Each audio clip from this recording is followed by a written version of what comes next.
L-istazzjonijiet privati u kumpaniji tal-produzzjoni jistgħu jibbenefikaw minn fond ta' 280,000 euro imniedi mill-Kunsill Malti għall-Arti. Permezz dan il-finanzjament pubbliku bl-isem ta' Kultura TV, dawn il-kumpaniji jew stazzjonijiet se jkunu mejjuna jipproduċu drama, programmi kulturali jew dokumentarji.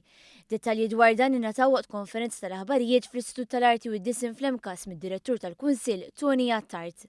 Żewġ tipi ta' organizzazzjonijiet li jistgħu japplikaw. L-ewwel nett huma l-istazzjonijiet privati li għandhom liċenzja biex joperaw f'Malta li jistgħu joħolqu jew it-TV dramas tagħhom jew dokumentari jew anke programmi kulturali.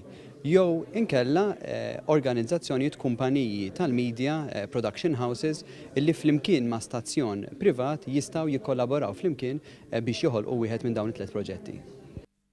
Għattart spjega kif dan il-fond se jkopri sa massimu ta' 60% tal-ispiża u biex wieħed jibbenefika mill-fond importanti li fil-qofol tal-produzzjoni ikun hemm l-element kulturali Malti.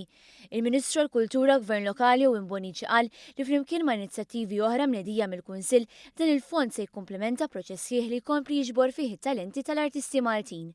Huwa spjega kif proġetti bħal dawn se jinvolvu fihom għatta talenti li hemm bżonn biex tittella produzzjoni televiżiva b'saħħitha li tagħti wkoll pjaċir lill-udjenza.